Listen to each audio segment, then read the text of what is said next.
Today's video is brought to you by Elite Treats GLA. They have a variety of cheesecake flavours including Biscoff, Oreo and Baileys. To satisfy your tasty needs, please click the link in the description below. Alright folks, we've got the first guest of 2021. Today's guest, I managed to find him through his LinkedIn post. We have Adam Smith. And Adam's post on LinkedIn, he talks about how he's managed to turn his life around by battling mental health and addiction to running his own business called the Real Junk Food Project, which he manages food waste and to make it into sort of reusable, sort of recycled material.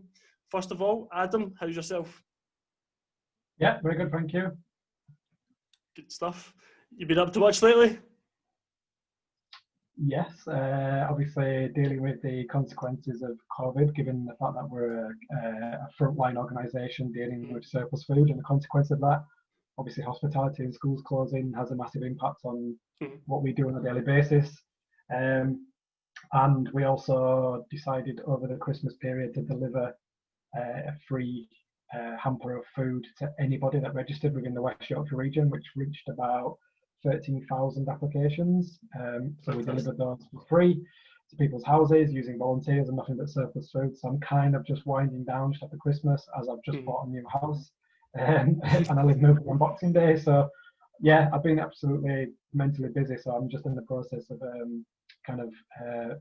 I guess rejuvenating my body and my mind a little bit for the year ahead, and obviously to catch up on the year that's just happened really.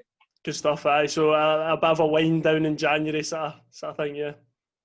Yeah, I mean, I haven't stopped since lockdown in March, so I worked through all.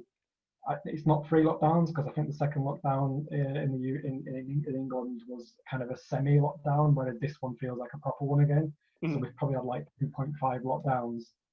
I've worked through every one of them, and we've grown. We've substantially grown our organisation from an entity that had 2 or 3 members of staff to up to 20 members of staff and hundreds of new volunteers rather than dozens.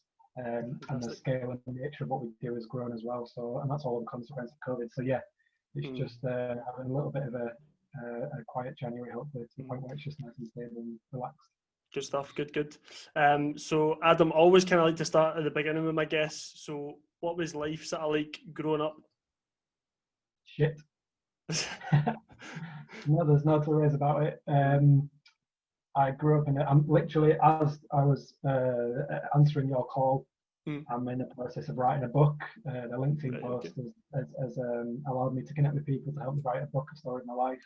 I'm very fortunate that I've got a close friend who's also an author and a writer, and he's helping me co-write the book and co-author it. So I was literally just writing some moments of things that happened, 90,000 words I've got to write, and yeah, it's shit basically. Like I had a very dysfunctional upbringing. I suffered from various amounts of trauma. I experienced life in care, sections of mental health hospitals, substance abuse. I won't say addiction, because addiction is very different to substance abuse. I wouldn't say addiction. I think I was out of control in terms of the fact that I could take anything, get absolutely mentally wasted. But I could also stop if I wanted to. I just didn't. Which is very different to people who suffer from an addiction. Abuse in all forms, running away from home. There's pretty much nothing I didn't experience from the ages of 10 onwards, to the point where 2010, so it's 10 years ago, pretty much to the day, I was literally found dead in a car because I committed a serious suicide attempt, and the police had missed my heartbeat.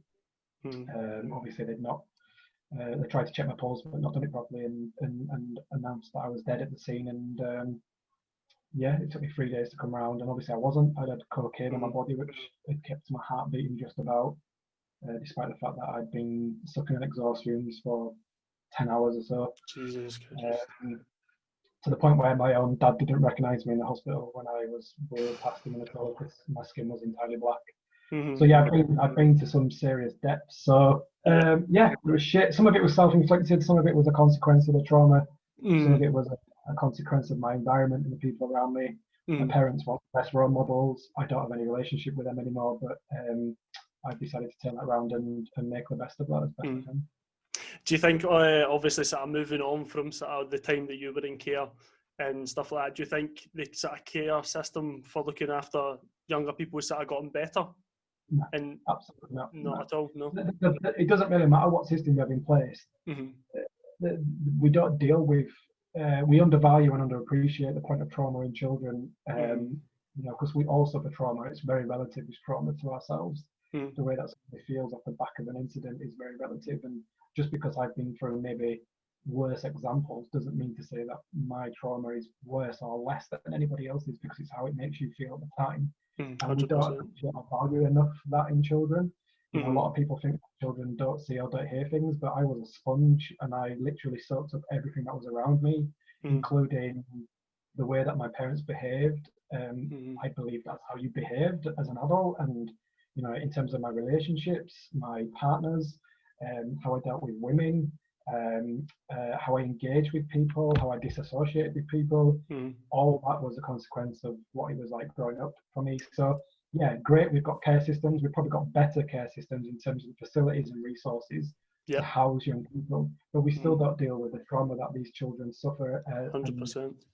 I believe children should be with parents in their homes, and more support should be given to make parents better parents, to create better children, than rather than removing children into a system which is just going to cause inevitably a situation where a child, you know, becomes an adult and hasn't dealt with those issues, and we all know what the consequences of those things. Definitely, because I mean, obviously, from you sort of grown up, obviously everyone sort of grows up in the household and they just think what they grow up with is just the cultural norm. So obviously, sort of when you grow up and sort of go into the outside world, you're sort of thinking, oh, I should treat this person like this or this type of person like that, but that is only relative to your household, you know.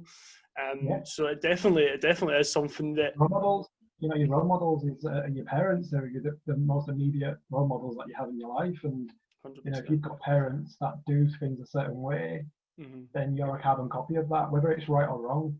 And you know, I truly believe the reason why people exist the way they do these is because their immediate role models have either been removed, so they don't have those, or they've been a negative influence on their life, or a positive. And there's lots and lots of research and studies around, you know, middle class families and middle class societies where children are brought up in respectful households and learn to speak properly and learn to socialize properly and all that. And there is a beneficial impact on those things. Yes, they may still suffer points of trauma and go through different scenarios than we do. I say we as in like people who maybe have not experienced that type of childhood. But there is some very, very positive results that come out of stability and consistency within a child's development. Definitely. Obviously, looking on sort of obviously when people sort of do suffer that sort of trauma at an early age, or just even in life in general, do you think there's this sort of support for mental health is sort of been bigger than it has been in previous years? Obviously off the back of lockdown, everyone's saying make sure you look out for each other, take care of each other, make sure people are doing all right in that. Do you think that the mental health support has gotten better over the years? Better is maybe not a word I would use, but I think we know about it much more than ever before. Social media and general media has allowed us to understand maybe the impact and the depths of mental health more than before. So you've got men talking to each other, much more information around suicide in men. You've got the Me Too campaign, you know, and feminism and female empowerment, and you've got the things around the BLM and Black Lives Matter, and you know, all the movement around that. So you know, that all comes back to mental health as well, how people are treated, how we treat one another, how we treat ourselves. I think it's much more prevalent in our lives now. We see it all the time. I think we're still quite learning how to interpret that information and also how to deal with it. I still don't think there's enough radical solutions out there and holistic solutions to dealing with mental health. But I think it's a very good start that we're now talking about it, that men can cry and be men and not have to man up. That's obviously that's not what it's about. You see a lot more fathers being involved with their children rather than it being kind of maternal orientated family life. You now have men who stay at home and women go out to work, and there's a kind of a much more kind of a balanced lifestyle based on the people's needs at the time, rather than it all just being about the female staying at home and the men go out to work and the breadwinners. That's not the case anymore. And I think a lot of that is positive reinforcement within a child's life, and also about positive reinforcements from a mental health perspective within our society, because it encourages people to talk and discuss, and lots more groups and activities are being set up off the back of that now. So it's encouraging, it's positive, it's in the right direction. I still don't think enough is being done. I still truly believe that we don't do enough around trauma in children and how that impacts children in terms of processing that trauma, rather than just letting them deal with it, because it does have a big impact later in life. Because that definitely is like a key stage of a person's life that can almost sort of dictate what happens, sort of thing. It's absolutely pivotal to a person. There is studies. I work with a homeless group in Leeds, and they did a piece of research around the point of trauma and the point of where a person becomes homeless, and they realised that it's like between 10 and 11 years from the point of trauma to somebody becoming homeless, and it always refers back to that single point of trauma. When I was in that car, and I was led by the police, that was nearly 12, 15 years after the point of trauma that happened to me, and I had a very, very, very significant, very damaging, traumatic episode that included my parents, and something that nobody should ever witness or see or be a part of, and nobody ever stopped and talked to me about it or processed it with me, or and I'm currently in the stages of being diagnosed with high functioning autism. I know that I'm definitely on the spectrum, but during those days, this was like the early 90s, this just wasn't recognised in children, and I was just seen as a bad boy. I behaved badly. Even my therapist that I speak to now says to me that, because she knew me at the time as well, and I've now gone back to her to get some more therapy and adult life from her, and she said she just remembers I was a very smart but angry boy. And that's what I was. I was a smart but angry boy, but nobody stopped to say what on earth happened to him and how did he process the stuff that happened, that he saw, that he witnessed, that he heard at the time. Because even now, writing a book, these are very, very kind of snapshot images of trauma that make no sense in my head whatsoever.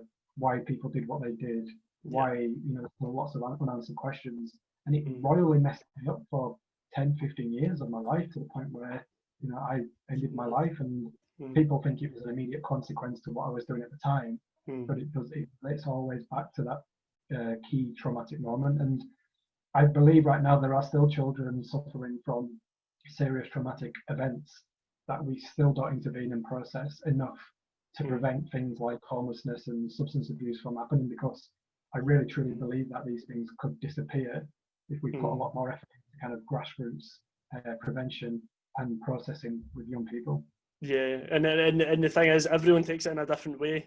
Everyone deals with trauma in a different way, and it's how to sort of make sure that person overcomes the trauma with how they would sort of deal with it, sort of thing, and how they can sort of overcome it.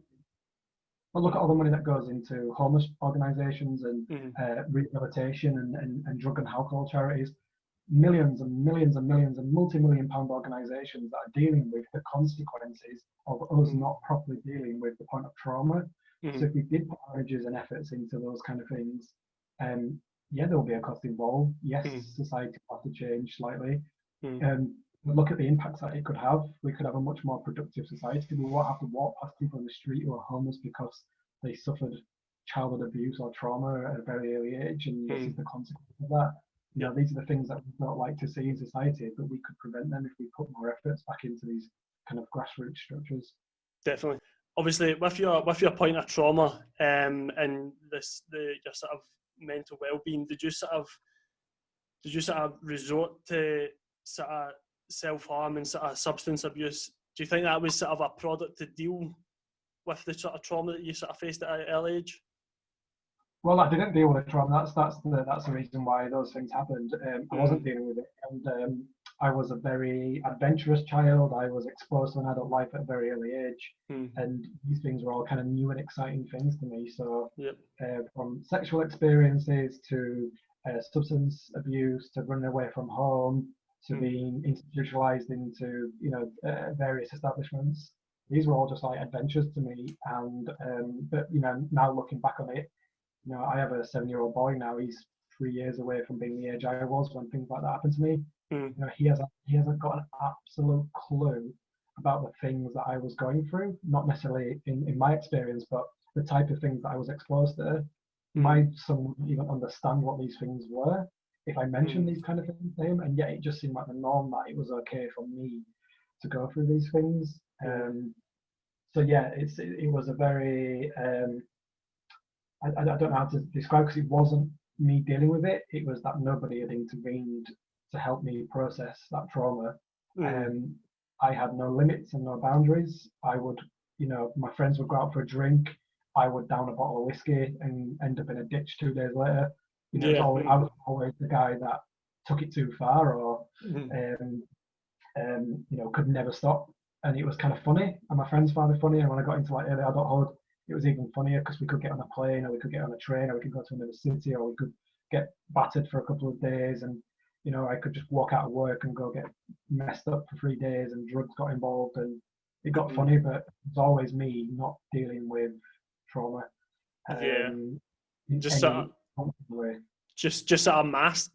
Obviously, was that just sort of kind of you just sort of masking what you were sort of dealing with, sort of thing? Yeah, it's just adding layers and layers of crap to my life, which was out of control. It was self-destructive, completely self-destructive, and it was like, what lengths could I go to self-destruct? And it got to the stages even alcohol and drugs wasn't doing it. I needed to find the next buzz or the next new thing to destroy myself, and I literally tried everything from self-harm to suicide attempts to substance abuse. It was just like, well, what can I do next? Yeah. So obviously moving on to, you sort of previously mentioned the year 2010 from your post that you said you were sort of pronounced dead in a field after a suicide attempt. Was that the sort of tipping point where you sort of reached out for help? Was that the kind of point you were like, I really need to sort of face my fears and sort of deal with what problems and issues I had as a child? I mean, it was definitely a catalyst for change, but it wasn't at that moment that I said, right, I'm going to change everything now. I was still acting like a dick afterwards. I was still doing stupid shit, but there's not many people on this planet that can say that they've been to those depths where it was the point of no return. And that's one of the things that a close friend at the time had said, that he wasn't intending on being found when he did this. This wasn't a cry for help. I was not coming back from this. Yeah. And I did. And I woke up in that hospital after 3 days, and I have no idea how or why. There's not many people that have experienced that. And it wasn't some kind of, light in the tunnel kind of,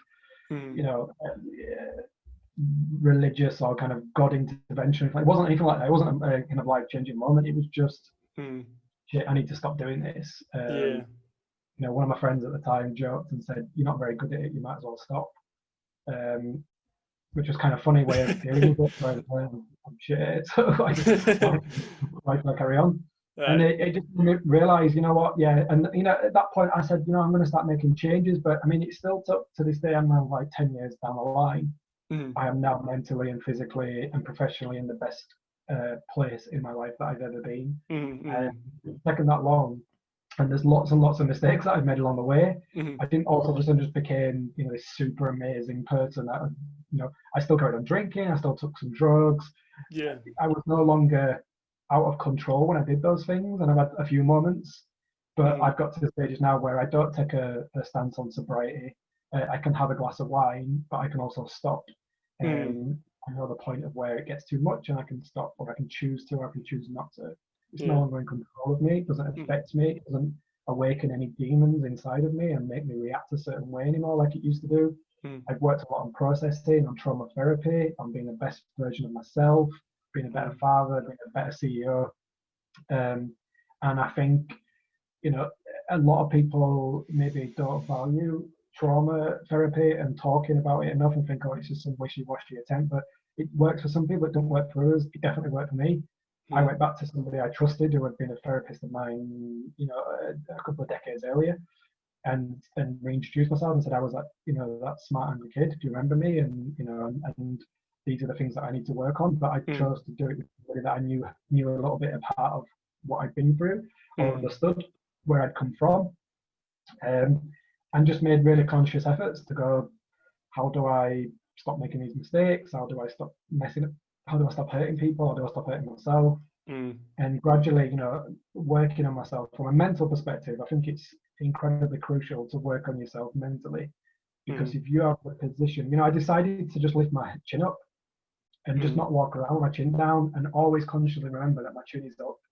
And the presence that I gave across to people was confidence. And some people think I'm arrogant, but it's not arrogance. It's about I have confidence in myself, and I have confidence in my ability to speak and my ability to perform, and I feel like I can do anything I put my hands to, and that confidence in myself to be able to achieve anything. And and I bought my own house. I've got 2 young children. I've got a successful organization which I was the founder of.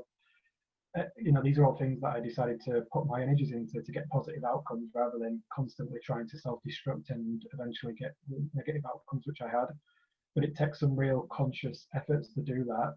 And also, as well, during that period, I've had knockbacks and setbacks, and a little bit down, but I've never been to those depths. And it's always been, right, how do I quickly get out of this situation and make things better? And it's things like working on confrontation, removing toxic people out of my life, not revert to substances when things are shit, and talking about things more, and processing information, and having the courage to speak with people. So, an argument in a relationship, I feel like now I don't do that anymore, because I feel like I can speak maybe more than, whereas before I would just walk away and disappear, and you'd never see me again, and think, fuck it, I'm just gonna run off, and I'm right, they're wrong, and I believe, and I wasn't, and it's having that courage to go, sometimes I'm wrong, a lot of times I'm wrong, sometimes I make mistakes, sometimes I get things right, but it might be how the other person interprets the situation. They might be wrong, but I'm not going to go and say they're wrong.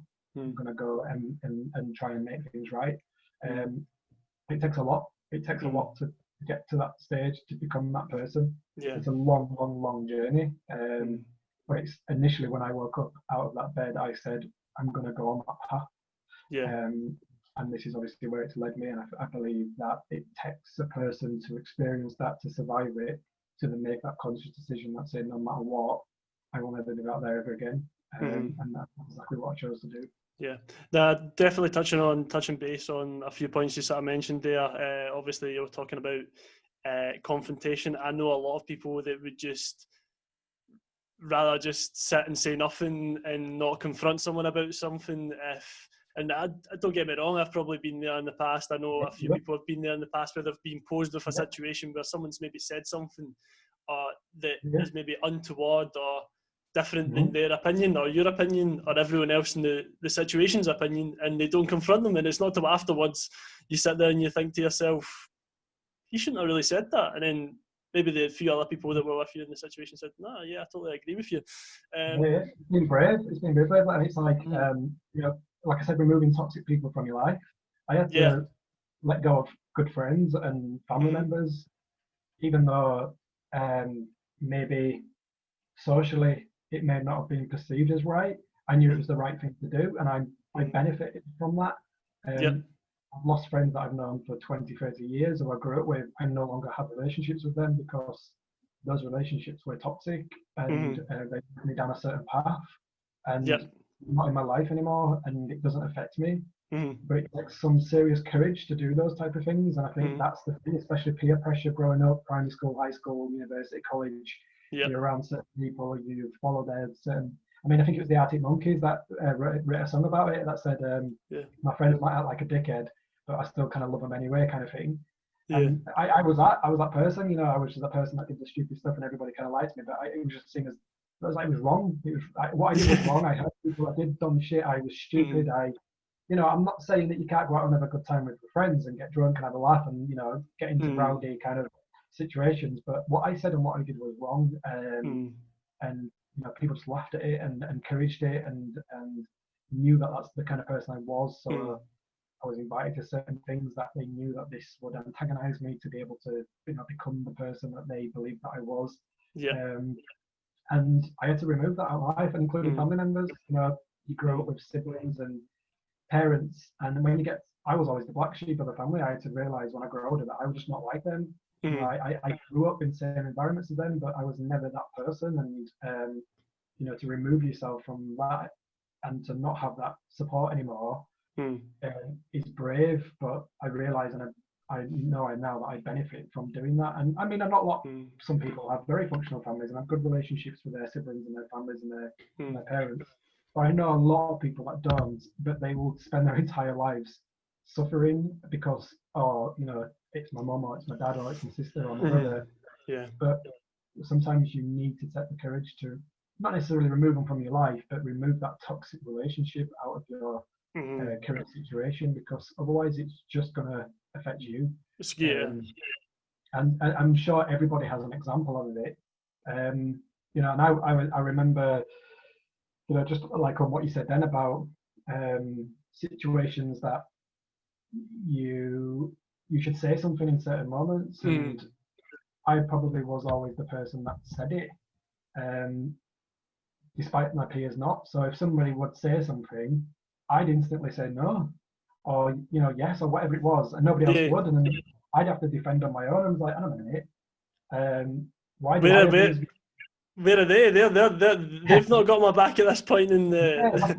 And you know, but I'd be the one that stood up for things, and I just didn't get supported, or you know, and so I always felt like the odd one out, or the kind of black sheep of the family. But obviously now growing up, I've surrounded myself with people who I believe are similar to me in terms of the way that I think and the way that I believe in stuff. But you know, even with confrontations and stuff, it's very difficult growing up to realize in those confrontational moments that sometimes you might be wrong. You know, and currently we're very, very divided in society for lots of different reasons. You could think of Black Lives Matters all the way to Brexit, you know, especially in our society, that's the things we're divided on. And I speak to a lot of people, and I have friends and family around me that don't share those values or those opinions. And I purposely have them in my life so that I don't create echo chambers in my life, so that I'm not just thinking that everything is green and environmental and rosy. There are some people that have different views, and I think we need to face them as well as challenge them, as also respecting them. And we just don't do that in society. We don't do that as individuals. It's an extreme. You know, you are this because you have this viewpoint, therefore I'm not into with you. But then you might share the same football team or something. So you're at a football match with them going, yeah, we're all supporting Leeds United, which is my biggest team that I support. And yet they're all a bunch of racists. It's like, I'm surrounded by racists here. This is really weird. I don't share these views or opinions. And I've been thrown out of so many Facebook groups for calling people racist. But next minute we're all like supporting the same football team. But you know, it's because we've got different viewpoints on different people in society that we just see it in extreme, and no one wants to talk about it in a mature manner. We don't respect or understand that enough. So I've obviously now got to the capacity mentally in my life where I feel like I'm not afraid to say I don't agree with these things. I would quite happily stand in front of a load of Leeds fans and cheer Leeds United on, and then call them out for being racist. I have done. I've done it. I do it publicly. I do it privately, because they're things that I don't believe that that should exist or that are right. No, definitely. And I won't support it just because you support the same team as me, you know, or we share views and opinions and other things. And that's something also that's really, really brave, and that's just come as part of the development that I've had personally and professionally of working on my mental health, is that I feel strong enough to say that I believe that this is wrong and stand up. You know, I'd be the person that gets out of my car and stops a fight and sees, you know, somebody bullying somebody. I would, you know, I'd hate to witness it, because I'd be the one that would intervene. I think society has always been very afraid to do those things, but I feel like now we're probably at a point where a lot more people would probably stand up and say that this is wrong. So yeah, I guess we are getting better at the mental health stuff, but maybe there's probably a long way to go yet. Definitely. Obviously, when you sort of touched on the fact that you had to drop some people out of your life just due to the fact that you felt they were quite toxic to the sort of path you wanted to go on. I take it they were just sort of using you at the laugh at your own expense sort of thing. They were sort of basically.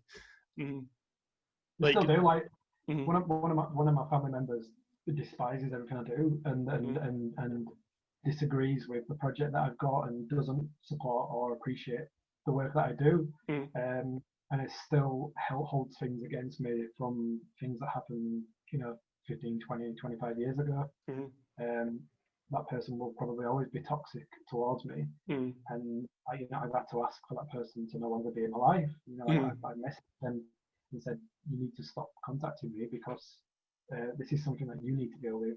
I'm at a different stage of my life, and you're not going to like the responses that I give to you because I feel like mine are much more maybe centralized in terms of my with responses, whereas yours are kind of polarized because you have anger and trauma that's built up inside you that you've not dealt with personally yet. So that sort of takes it back to sort of that sort of issue with trauma sort of thing, that they've not actually sort of maybe overcame their fears and sort of dealt with their trauma so that they can sort of move on and sort of obviously I think it's really obvious. I think a lot of the people that probably have extremist viewpoints in some of the topics that we've just mentioned probably have suffered certain points of trauma in life that they've not dealt with and now have these extreme viewpoints on life and people around them, and it really doesn't have to be like that.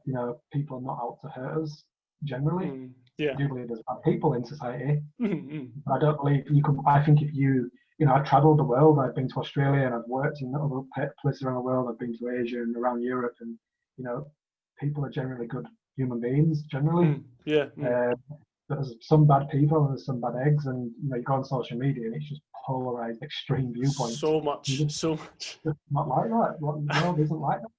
I know. It's you see it a lot of like keyboard warriors and stuff on Twitter. The people that just like trolls, fake accounts and everything. You see it so much, and there's like what's the need for this? I mean, even last night when there was the incident yesterday in America at Capitol Hill, you just saw how it creates this fear and division in people, and you're like, but I live on the East Coast. If I stepped outside and didn't switch my computer on, I would never know this stuff was happening or going on. I live in a very part of the world, and like I just go out and enjoy that. Definitely. I also think the sort of BBC has some sort of. I never really watch the news nowadays because it's rinse and repeat, especially BBC News. It's rinse and repeat.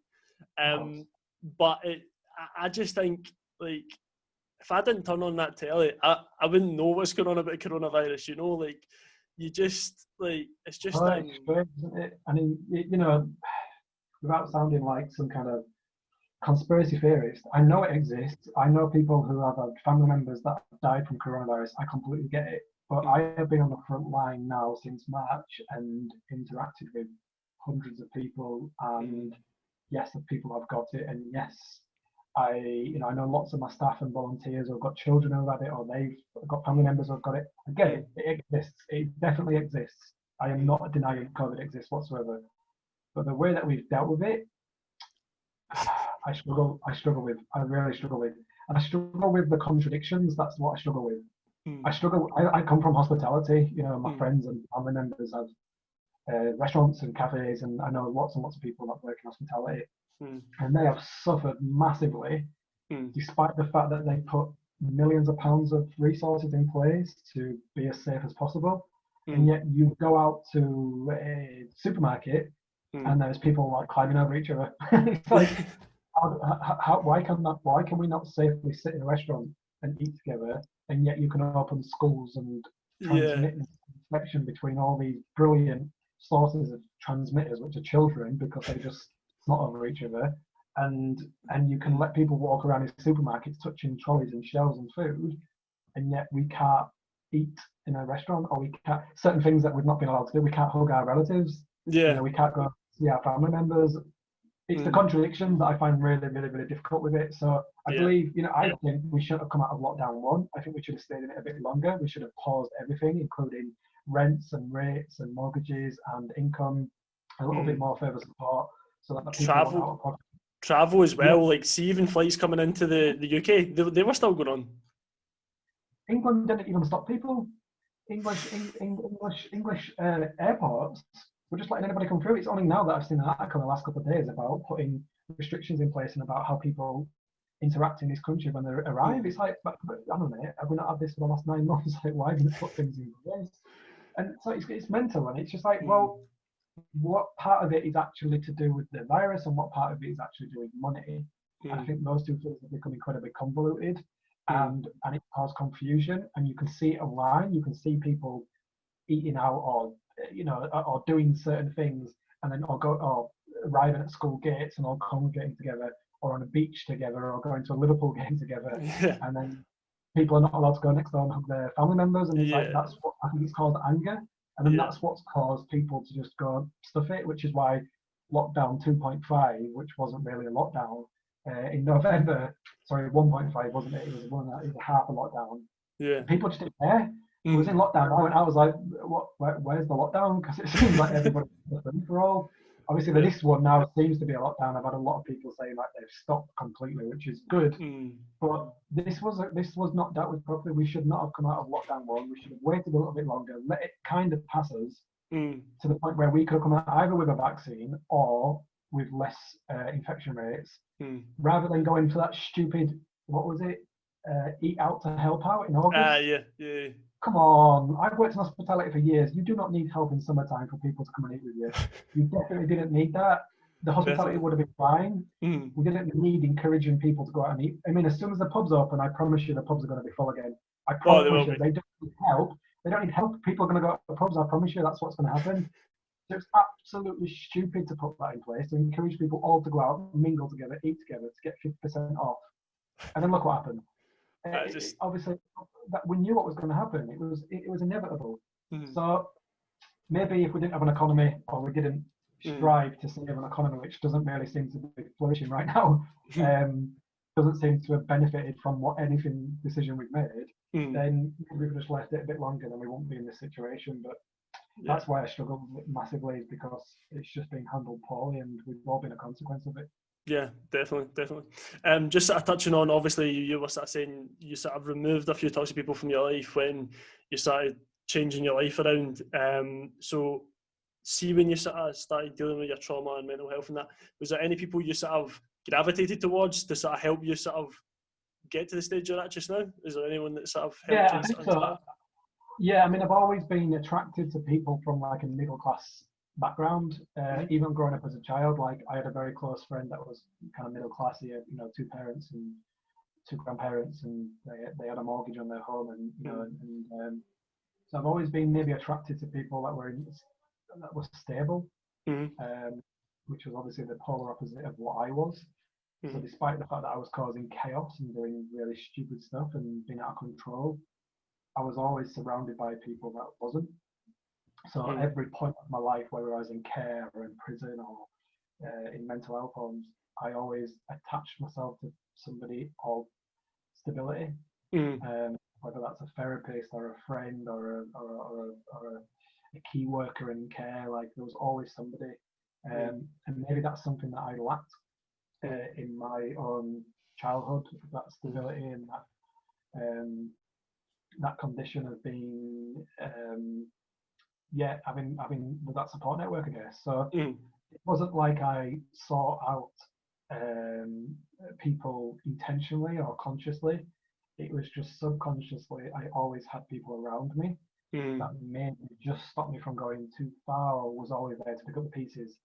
And even coming back to the UK after kind of starting the project in Australia, the Real Jumper project, I became very, very close friends with a lawyer who ended up becoming a trustee, and he's still a close friend now, even though he's not massively a part of the project. But I instantly just attached myself to somebody who was stable and had structure, and it was attractive to me because I never had it. Maybe it's something that I was inspiring to be like. and didn't quite understand how I'd get there. But these kind of people have always kind of intervened or interjected at crucial parts of my life to get me to where I am today. Yeah. So you always kind of kept someone round that you could sort of really kind of rely on, that if it all goes pear-shaped and I want to sort of change, we'll go that route. And they can sort of... And, with all due respect, I've always been quite charismatic and quite an attractive person to be around, whether it's positive or negative. I've never suffered with like making friends or attracting people to me. And I'm quite fortunate of that. So if it wasn't that person at the time, then I could quite easily go find somebody else who was going to be that person at that time. I was always capable of doing that. Unfortunately, it just wasn't the people that was supposed to be it, which was my parents, and I think that's maybe something that at the back of my mind I struggled with for the rest of my life. Yeah, definitely. So where did the inspiration for the food waste project come around? So the Real Jumping Project was a consequence of lots of different things that were going on in my life. So I was a chef, professional trained chef. I disappeared to Australia after the suicide attempt. I saw lots of food waste in farms. I saw poverty. I saw street cleansing. I went to go see the New Year's Eve celebrations in Sydney. So I went to go I was sat at the Sydney Opera House watching them in 2012, and I watched people being taken off the streets by bureaucracy and authorities. I was part of the camp. I forgot what they call themselves now, and it was the Occupy. That was it, the Occupy camp. So it was basically just a camp of people, activists that had just basically set up camp and cooked food and fed it to people. And every day it was getting destroyed by the authorities. And I think during the 3 months that I was there, it was destroyed like 60 times by the authorities. And every day they'd just put a massive shout out online, and then people would come down with pots and pans and plates and food, and they'd just set up camp again. So no matter what the authorities did, these guys stayed there. So, and they did it because of what was going on the street. So 9, 10, 11 million people coming to Sydney for the beginning of the New Year celebrations, which we witness all over the world. But there were people on the streets, they didn't want to be there, and I literally saw them being removed. And I guess this Occupy camp was there as well, like witnessing that and going, this isn't right. And maybe they knew more than I did, but I kind of saw extreme poverty and cleansing. Went to Melbourne and saw extreme food waste, and I witnessed it across the world. It wasn't just a Melbourne thing or an Australia thing, this was globally. I witnessed this stuff, and I guess it was just a catalyst for lots of different things coming together. It was 22nd of February 2013. I was stood on a farm bashing a tree that was full of nuts as part of my farm work, and I just said, I'm going to create the Real Jumping Project, and I'm going to feed the world.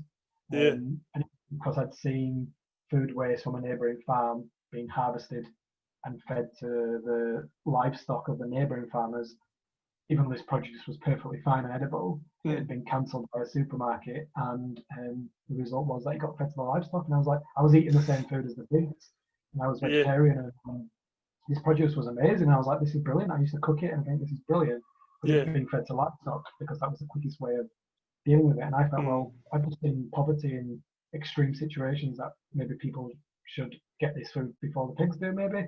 And then started coming to logistics and global food waste and all the other things. And came back to the UK, 10th of December 2013, and 6 days later, I opened up the world's first pay-as-you-feel cafe that uses nothing but surplus food. And obviously, the rest is history now. Tremendous. Obviously, I mean, the farmer's logic, they're probably thinking, probably get a few millimetres on that slice of bacon that we can just sell to the customer. But sort of touching on the fact you sort of, after that incident, moved to Australia, I suppose if you didn't go to Australia, you probably wouldn't have had the idea to start the Real Junk Food Project, Absolutely. There's a reason that I went there. I believe I went there for the wrong reasons, but there was obviously a reason why I ended up in Australia. Something attracted me to Australia. My son was conceived there, and my partner at the time, my son's mother, came back to the UK, and I just spent some time out there researching. Like, I was about to feed people food waste, as such was what it was called then. It's now called food surplus, because waste is obviously the product of when it's no longer edible. And how was I able to do this? What was I going to do? How was I going to use my knowledge and experience in catering and put it into something which was positive? How would people interpret it? How would they um, react with it? Mm-hmm. Would it be a success? Could I feed the world? That's what I set out to do. Yeah. And I think it was the ideology of feeding the world, not the physical feeding the world. It was like educate people that this is wrong, so that they can make decisions on how to change, rather than be stood there with a massive pot to try to feed as many people in a queue as possible. That wasn't what I wanted to do. And we've stayed true to that this whole time. It's always been an environmental charity trying to focus on surplus food and the environmental impacts of that, rather than a poverty charity that tries to feed people in need. That's exactly what we don't do. We know that we supply and provide for those type of people and those demographics, but that's not what our objectives are. Our objectives are to stop food waste and to reduce it from an environmental perspective, because we can feed all the poor people on the planet, but there will still be food waste. So we need to tackle food waste separately at the root cause, and hopefully then deal with that issue separately to deal with the issues of poverty, which are caused by lots of other things, not just to do with food waste. So, and then 7 years later, we had, at the end of 2016, I think we created over 120 projects in 7 countries, and we've fed around 13 million meals worth of food from going to hospital. So it's worked. It's been incredible. The model works. The pay-as-you-feel part of it works. You know, the value of giving people the option to pay with money, time, or skills and access to food, and that's worked on a beautiful level. And yeah, I mean, it's a very it's as inclusive as it can be. Anybody can walk in. Anybody can get food from us.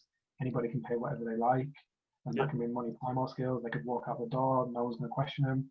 No criteria, no stigma attached. There's no means test or anything like that. I don't care if you're gay, straight, black, white. It doesn't make a difference. You come, you eat food. Everybody's a human being. It's a basic human right to have access to food, and we've just stayed true to that this whole time, despite all the hurdles that have been thrown in our way. And all the issues that the organisation has faced, we've stayed true to that to this day, where I believe that this year will be huge for us in terms of exponential growth, and potentially educating people on a global level about the environmental issues that are currently attached to surplus food and food in general, just everything from production, overproduction, logistics, transport, all of that. It all plays a factor in environmental issues. That's definitely something you always forget, that there's like environmental issues associated with like the food getting from where it was produced to the shop floor, you buying it and then taking it up the road, and then when you bin it, that's got to go into the bin lorry to the waste disposal bit, and that's sort of that's a business. It's carbon footprint. It's got a huge resource value, and we don't have a relationship with our food. Young children don't know where food comes from. Potentially, lots of adults that don't know where food comes from. We have a paradoxical food system in this country, especially in Western countries, where we have food that we can buy, we have waste, and we also have people that go without, all on each other's doorstep. And the food shouldn't be existing at the same time in the same place. We're not a war-torn country. We're not third world countries. We're quite a wealthy nation, and yet we have a lot of excess, and we have a lot of people that don't have access to it. And that's paradoxical in my eyes. And the environmental message has always been, well, it's great that we can use this food to feed immediately people in need. But imagine if there was no people in need, what the bloody hell would we do with all this food? Where would it go? What would happen if we closed all the food banks because we didn't need them anymore? What would happen to all this food? So we don't deal with the environmental issues of overproduction, of waste, of surplus. It's just fortunate for the food industry, unfortunately for us, that there's a lot of people that need food who can't purchase it, and so they've just gone, oh great, we can just shift all of our food to these people and glamorize the fact that we've got all this surplus to feed people, but nobody stops to think about the fact that actually we generate and produce surplus and excess to try to feed people in need, rather than tackling the issues of why are people in need and the root cause of that. And this all stems back to the things that I've just mentioned to you about trauma and education and all those things. We don't tackle the root of the problem. We just plaster over the cracks and go, just feed them some surplus food. It's like, that's great, but we can do this for the rest of our lives. We're never actually solving the problems. And if anything, like to this day, it's worse than ever before. There is more people in need than ever before, and there's more waste than ever before. And yet we have all these charities and all these programs and all these Marcus Rashfords of the world doing these campaigns. It's nonsense. The whole thing is nonsense. It doesn't actually do anything. It doesn't create change. It just highlights the problem and then basically plaster over it and go, oh, let's just give some money to this school or this local authority and let them feed the kids during the half term. So what's going to happen next year? What's going to happen next half term? What's going to? I promise you right now that next December, December 21, this December, we're going to be in exactly the same situation that we was in December 2020, where children are going on half term holidays or in the October half term as well, and they're going to be in need of food because their parents survive on those free school meals to at least give their children something, and then it's like a cliff edge where there's these holidays and then there's nothing for the children. The parents don't have enough money, or there's lots of reasons why they can't provide the food. It's going to happen again this year. It'll happen next year. It'll happen the year after. I promise you. And Marcus Rashford can come out and spout all the stuff that he spouts all day long, but it's not going to create change unless we go to the root of the problem and start to look at why. And for me, that's the same with environmental stuff. Like, we need to look at why on earth we have climate change, why we have extreme weathers, why we have extreme behaviors and patterns going on across the world that people can't explain, why the earth is heating up. If you look at the temperatures of Australia especially, they've had record temperatures year on year for the last 10 years. The bushfires, like every consecutive year. Bigger and worse than ever before. You've got extreme weathers happening in certain places. You've got animals acting certain ways that have never happened before. You've got birds dropping from the sky to fish just all dying in certain areas because of the rise of temperatures in the oceans, to the acidity levels in oceans, to icebergs.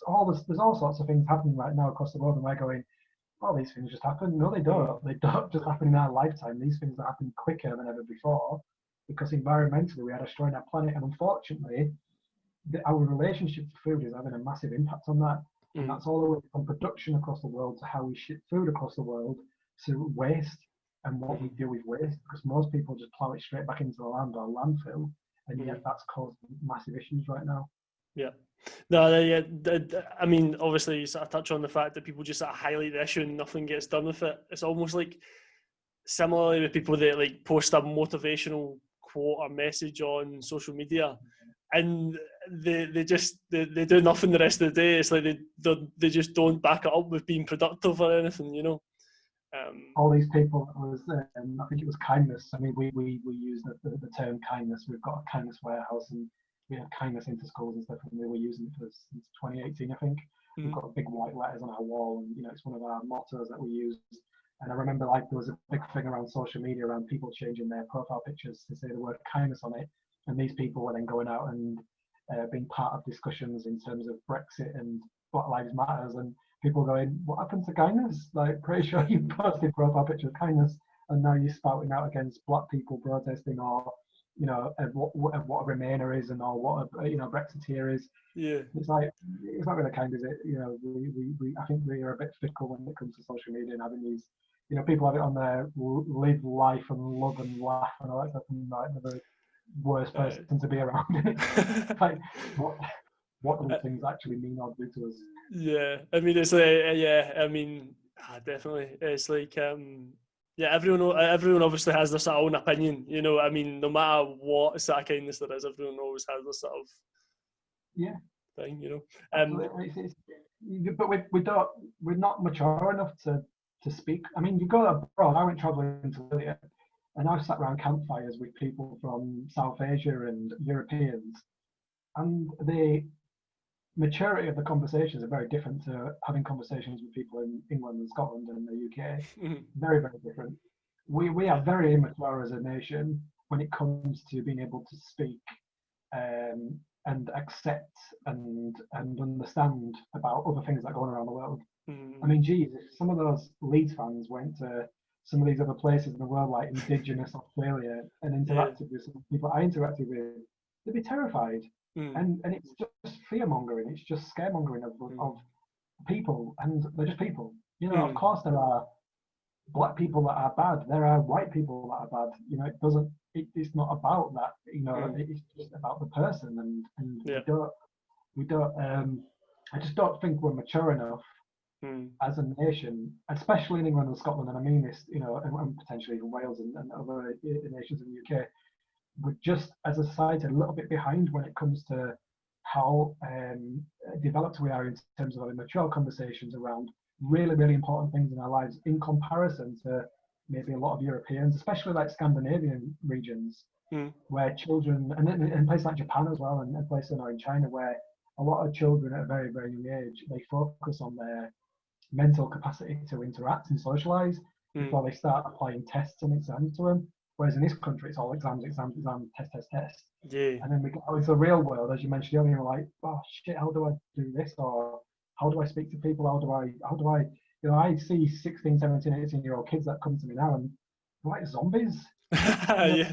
They've got no work ethic, they can't speak. Yeah. It's like, how do you expect to get anywhere in life? And then you go abroad and you see like Japanese people, especially, who are traveling the world and having to interact with people and engage and learn how to purchase things and exchange things and all those, these amazing social traits that traveling allows you to understand. And we just don't have it unless you travel. I mean, there are obviously people from UK that do travel. There's a lot of people I know, like I've got family members that refuse to leave Leeds. And it's like, no, never leave Leeds. I'm staying here for the rest of my life, live in the same house. Like it's some kind of thing that they should be awarded. And it's like, you've got no way you should not be allowed to take part in any referendum or any votes anytime ever, because you've got no understanding of the world or how it works. All you know is like where the local fish shop is and what number book comes past your house. Yeah. And these people are making decisions on what happens to us in our country, and it's like, that's the bit that goes wrong. We're not open-minded or mature enough to make these kind of decisions. And it's just, I truly believe, after experiencing, maybe a third of the world, that it is something to do with the UK and how we are. We are immature. And definitely. I think it's proven because I've been to Germany post-Brexit, and they are furious with us. You mentioned the B word, and they just think you are an idiot, you're racist. They just don't understand why we even came to this decision in the first place, to have a referendum, regardless of what the outcome is and what your beliefs or your ideas are about it. Yeah. They just think we're an idiot. We're idiots, and we don't have the capacity to even talk to them about it because they are so more advanced in us and about how to relate to one another and socialize with one another that we just don't get a look in. So I've been in bars with Germans who are just like, nope, we're not talking to you because why should we? Like, yeah, definitely. Obviously, sort of touching on the point, like people obviously having opinions and stuff, but like a lot of people in like obviously the UK just have opinions, but they don't seem to sort of back up. They don't really have sort of any real evidence why they sort of believe that. And I suppose probably when you travel, people probably say, I believe this because X, Y, Z, and this could happen. This would be the result of this happening. But not only do they have an opinion, they're also quite open-minded. So you may have people from, let's just for stereotypically use China, who may have had very orthodox upbringings, and they travel the world, and they're much more open-minded, and they maybe have a bit more compassion and humanity and kindness in their approach when it comes to debate and arguments and all that kind of things. Whereas in the UK, it's not like that. It's like, I have an opinion, it's fact. That's it, it's fact. Whatever I say is fact. And it's like, do you have anything to back this up or any reason why? It's like, no. Read it on social media, seen a meme, that's it, it's fact. Like, well, and this is, it's proven. And it's proven because of the two major events that have happened, especially in our lifetime, is the referendum on Brexit and Black Lives Matter. These are two huge global decisions that were made. One of them obviously to do with injustice, and the other one was to do with, it came down to, in the end, it was down to someone's life. Key things, and you saw what it did to people in the UK and how we interacted with one another, and some people went to complete extremes, and it's like, you're no different to somebody with a hook on his hand preaching in London. How are you any different to this? The viewpoint is very extremist and polarized, and I bet you there's probably Leeds fans that go to the game and shout racist abuse, and yet they post BLM in the media, social media. Honestly, we just had a mural in Leeds because one of the first black football players was Albert Johansson, who played for Leeds United, and Lucas Riley was our inspirational captain. And then we've got the recent black player Calvin Phillips, who was our captain, who is a local lad. Right. And there's been a mural of these three people on the wall in Leeds, and there's lots and lots of murals happening at the moment in Leeds. It's been really kind of creative and amazing, but they did this specific one, and I was in Leeds groups going, what's the fucking point of this, and why have they done this one? It's like, it's just because they're black. That's the only reason why you're agitated by it, is because they are black. And it's like, no, because this person didn't do anything, or they didn't win this. And like, if they'd have been white, you wouldn't have been saying the same things. You are a racist. This is the reason why you are agitated by this mural. It's nothing to do with anything else. But yeah, there are definitely Leeds fans who go out there and go, oh, I'm not racist, and then start shouting insulting words to Rio Ferdinand, for example, because he's black and he went to play for Man United and he used to play for Leeds. I know full well these people have been racist towards him. I've seen it on Twitter. He recently posted something about Leeds on Twitter, and he got absolutely destroyed by Leeds fans, and they all went for the colour of his skin. It's like, hang on a minute, you're all like Black Lives Matters and Calvin Phillips is great and all this stuff because he's our black player, but if it's another black person, it's not the same thing. It's like, you're a racist. Yeah, definitely. Yeah, obviously, so touching on the fact that so I previously mentioned that you sometimes get 18-year-olds that come up to you and they're absolute zombies. I can sort of vouch for that, because obviously the education system, I think, it's just like, for schools, it does not teach you. There's no sort of step from school to university. Because I remember I went from I got like a good B in my higher maths, went to college, studied chemical engineering, and then went straight into university. And this second year teacher was like, "This is stuff you guys have all done in high school," and we were all like, "What?" Because in high school they just teach you the questions you'll get and then how to pass the exam and get an A, so it looks good for them. Exactly, but then not only that, you are kind of left to defend for yourself. I didn't go to university, but I had a girlfriend that was at university, and like, you defend for yourself. You've got to learn 100%. To live and be an adult and function and find things and ask for things and socialise and go out of your comfort zone and all those things which come with student life. And unfortunately, that's why they have the Freshers Week in it. I think it's everyone gets absolutely wasted because they need to transition into that kind of adult life and such. And that's obviously why Freshers Week exists, or 2 weeks, I think it is in Leeds. Because it must be bloody daunting and scary. And this year, especially, we've had a lot of students go to universities and being full lockdown. They've been completely isolated away from anything that is their support network, with a complete bunch of strangers during a complete global pandemic. Yeah.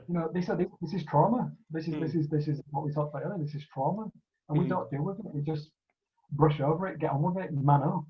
All this kind of stuff. And that's not what should happen. We should be interjecting, and we should be ensuring that this trauma doesn't have negative impacts further on down people's lives, because I'm pretty sure it has them. I obviously, so fast forwarding up to sort of like 2020 in your sort of career, you've sort of came on sort of leaps and bounds. You've sort of inspired others to sort of handle food waste correctly, helped others fighting a similar battle to yourself, created a zero waste beer for Northern Monks, opened a surplus food restaurant, and fed millions by preventing thousands of tons of food becoming waste. Two things I'd like to ask you. So how did the sort of Northern Monks zero waste beer come about? How did that sort of concept sort of transpire?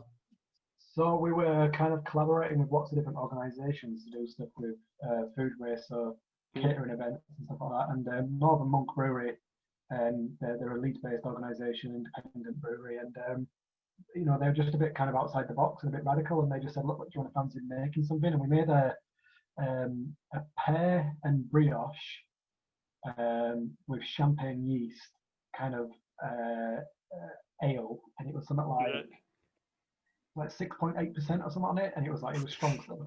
This bottle, like I think it was a 550ml bottle or 660 bottle or something. It was, it's big. The weapon, this was huge. You drink that and you go to bed. Yeah, well, yeah, exactly. It's game over. And they had it on tap, and it was just really fun. It was just, and I got a picture, as you've seen on LinkedIn, where I got to go and tip the pears into the whatever the vat was, and it was just something really fun. And we just thought, why not? We were conscious of everything, so like recycling the bottles, recycling the labels, all the way to the produce that was used.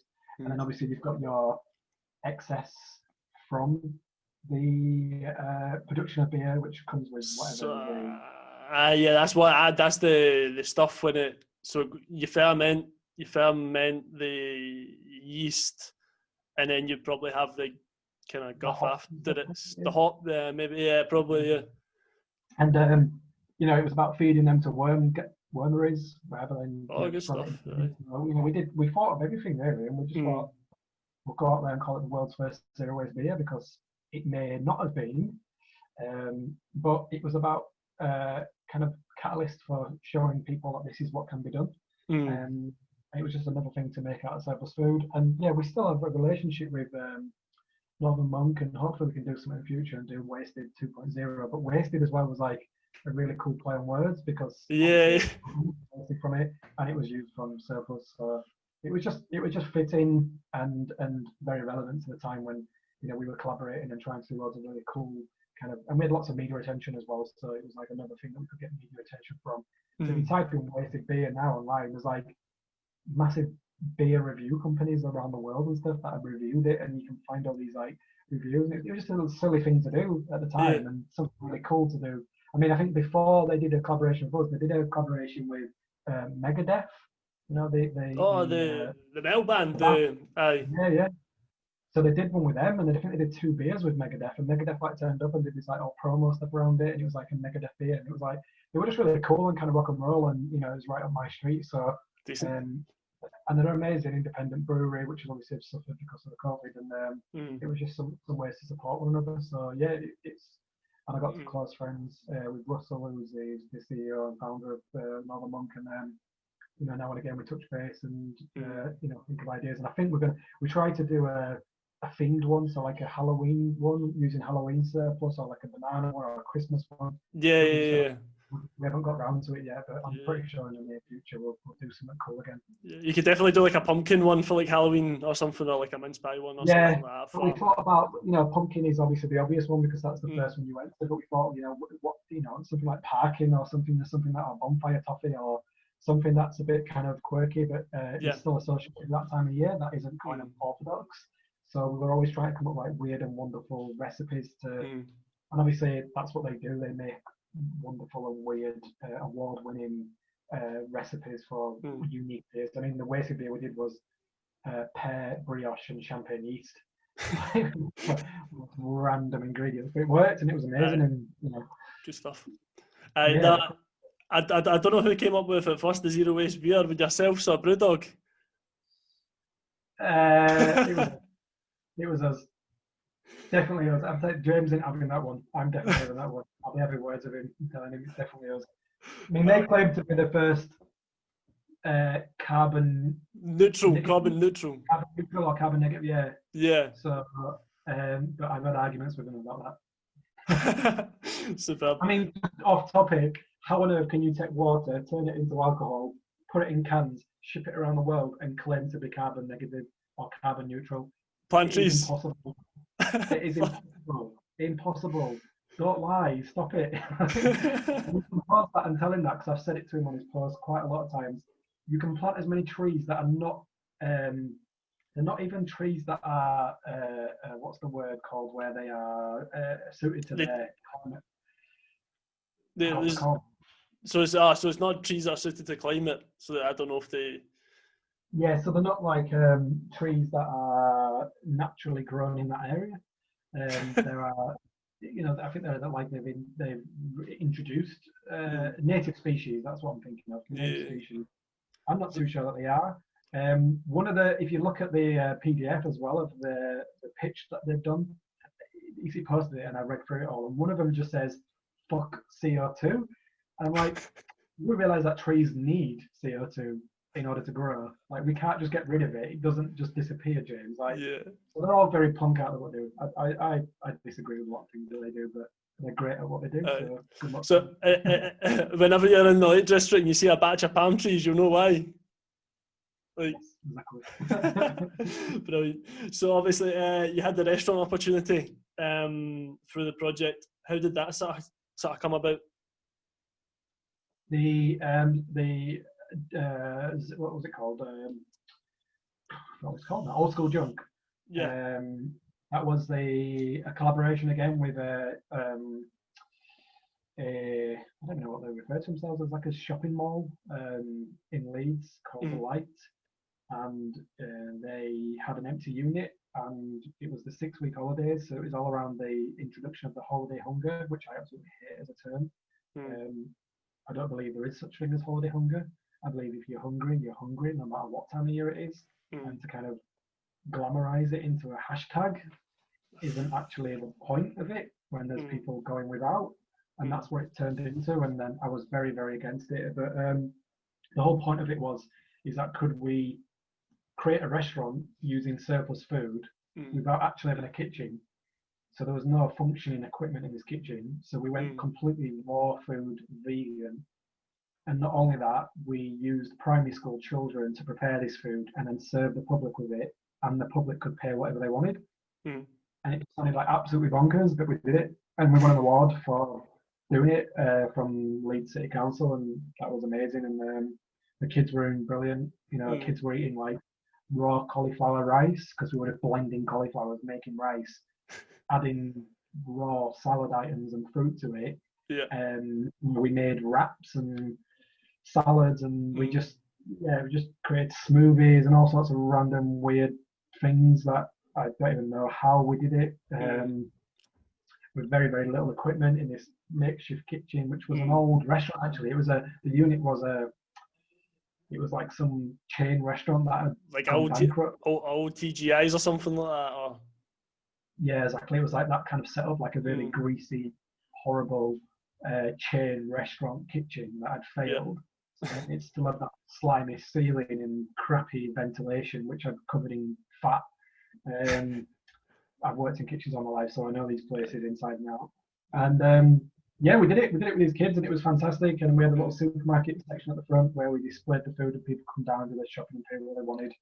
And the kids got involved and they learned something from it. And yeah, it worked. And I'd love to do it again. It's one of the very, very key things that we do as part of our charitable objective is education, and I'd love to work with young people again to hopefully inspire them and empower them about food waste, but also make them, get them into a position where they can come up with ideas of how we can tackle this collectively as a society. So similar to yourself, obviously, was that just a thing that happened over the 6-week period of the holidays? Yeah. Just for some holidays, yeah.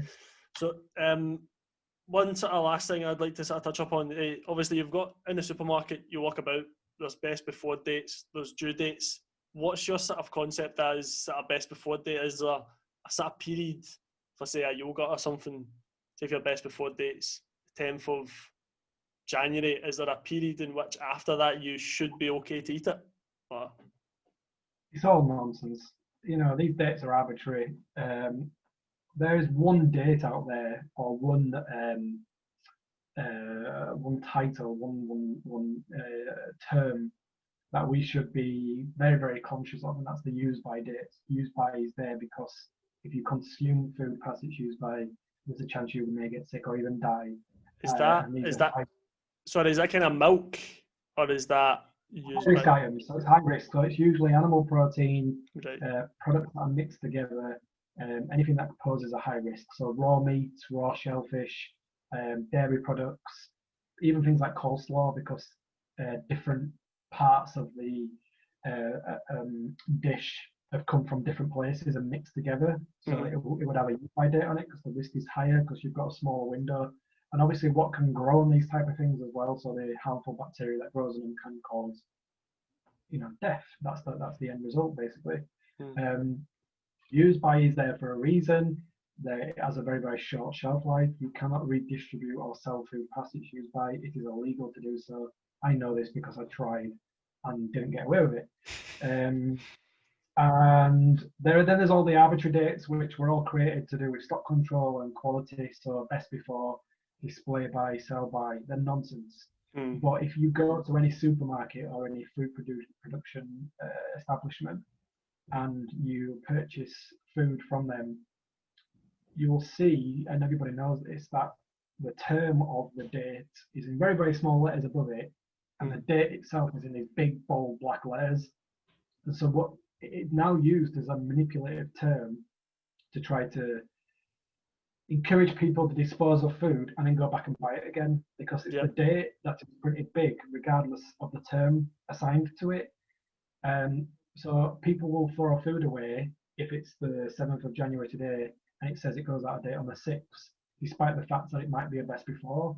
And this is things like non-perishable items, so things like, confectionery, bread, biscuits, flour, stuff like that, fruit and vegetables.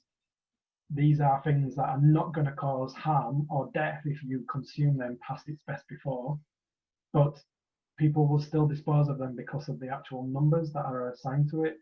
And supermarkets and retailers and the food industry know this very, very well. And because there's no education around the difference between all these dates, and because it causes mass confusion, and because people are terrified of food in general in this country, they will throw that food away and go back again and buy it again, despite the fact that it was perfectly edible, or that they could have done something else with it. So like stale bread could be turned into breadcrumbs or croutons, black banana could be put into a smoothie or, in a cake or something. We won't do that. We'll throw it away and we'll go back and buy it again. So my thoughts on the dates are they are arbitrary, they are used in the wrong way, in a manipulative sense. I've spoken to many people today just about that, the fact that they are a manipulative tool, regardless if they will never obviously agree to that or ever accept that that's what's being used. But you go to any food products and you will see those numbers in big, bold, black letters. And there's a reason for that. But I do believe there needs to be a date. So use by has to exist because it's dangerous, because we have the lack of education around food, because we have the lack of knowledge of how to handle food safely within the kind of consumerist world. In general households, people don't tend to treat food the same way as maybe I would do in a professional kitchen. So maybe leaving food out of the refrigerator, or leaving it unsealed, or mixing it with other things, or using a knife that's not clean to cut with it, which obviously causes cross-contamination and risk of allergens and all that kind of stuff. There's always type of things that happen in the household every single day, all over the world, especially in the UK. And these things are riskier. They're very, very risky, and people just don't have the education around it. Therefore, I believe that it's even things like reheating certain foods or reheating rice. That's like a no-go. Yeah, there's something that is to go into the particulars of it, but there's a bacteria that grows on rice, and basically when you reheat it, the legs fall off of it, and that makes it dormant, and therefore it's unharmful when it's dormant. But if it's in the temperature zone, which is harmful, which is usually between like 8 and 60 degrees, where the legs are still attached to it, it can become dangerous. So that's why it's really, really crucial to reheat rice above like 70 degrees when you're reheating it, because the bacteria that still exists on it, even when you're eating it, is dormant and therefore cannot harm you. And these are little things like that people just don't know about. But you'll get people that will just put it in a pan and warm it up slightly and eat it, and it's not really a harmful product. It's not animal protein, so it's not seen as high risk, but it's to do with the bacteria and the enzymes that are growing on this stuff, which is obviously very, very harmful. And I think maybe COVID's maybe brought that to light a lot in terms of just how vulnerable and fragile we are in terms of viruses, because we now wear masks. Why do we wear masks? Well, if you come within 2 meters of somebody, there's a chance that you're going to breathe in their shit. And when you start seeing pictures of it, when you see these adverts and you see all this kind of mist and stuff that you've breathed out going into random places and into other people's bodies and stuff, you think, bloody hell, we used to hug and kiss each other before all this, and now we won't even go 2 meters away from one another. So it's really strange, but it's also brought to light just how fragile our society is, and just how susceptible we are to diseases and viruses, because we have all these close contact situations and cross-contamination and touching of surfaces and all this kind of stuff. Well, the hospitality industry is sterile. It's always had to be sterile to prevent these things from becoming a risk, and that's what is trained into you as a chef about contact points and cross-contamination and hygiene and sanitary and all these kind of things. So, and I think maybe the general public need to know a lot more about this, and that's hopefully what COVID's brought to light. Washing your hands, wear a bloody mask, Don't spit on me. Brilliant. No, obviously I've had sort of experiences where I've went into office in the work and I've taken sort of milk out and put it in my cereal, and I've got back to my desk and it's a few spoonfuls in, and I look down and it's there's bits in it because it's a few days out of date. Yeah, because exactly. It's past. And we do something to milk that we don't do to any other food products. And I've grown up with this, and I'm pretty sure you're aware of this. Is that when we judge whether milk is fit to consume or not, we smell it. And everyone goes to the fridge and has a sniff of the milk, and it smells all right, so I'll use it.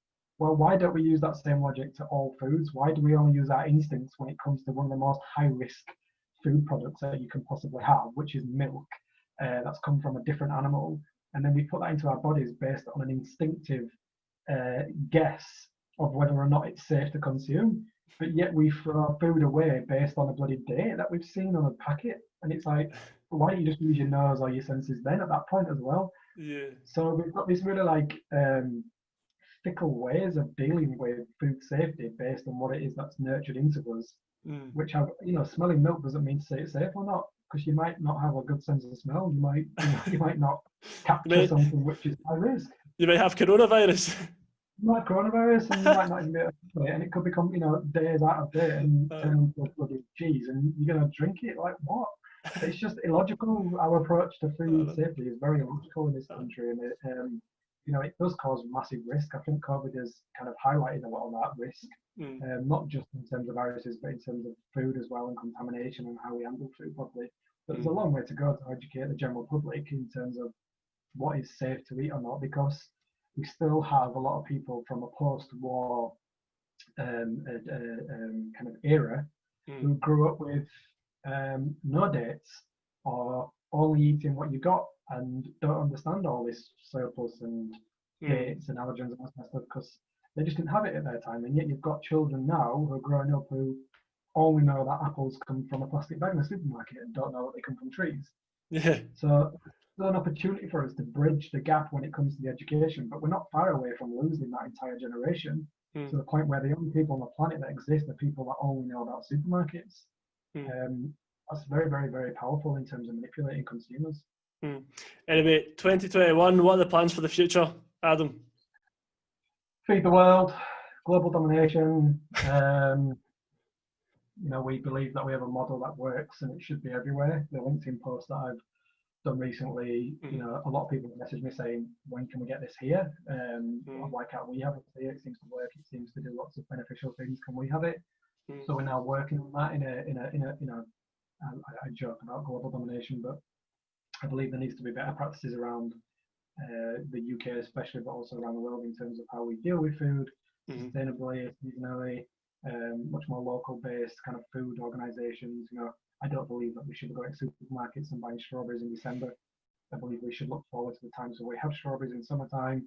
We shouldn't be shipping them all over the world just so we can have them as convenience food to just then throw them away in the bin because we didn't sell them. It's completely counterproductive and absolutely nonsensical.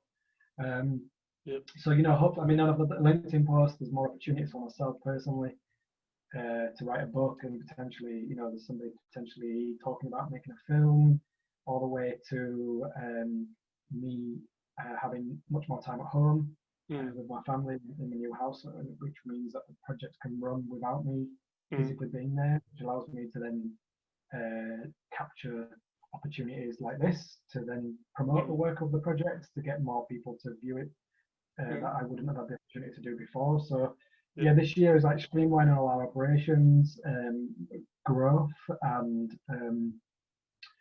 personally, it's about I believe that this year is probably going to be a lot about me telling my story to the world, and hopefully using that in a positive way to either inspire and empower people, but also bring attention to the project, because it's an incredible thing.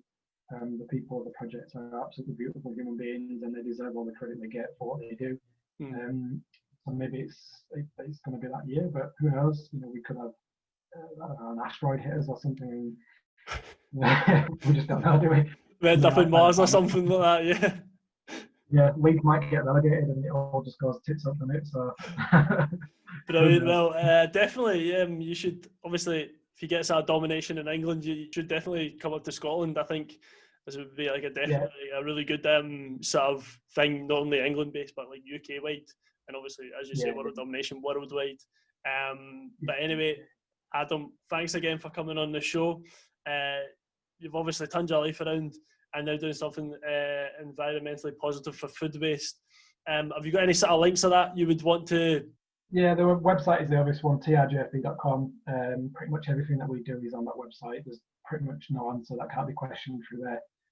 Personally, I just use the Mr. Junk Food Chef handle, so like Twitter and Facebook page that I've got, it's just called Mr. Junk Food Chef, so that's just the handle I go by.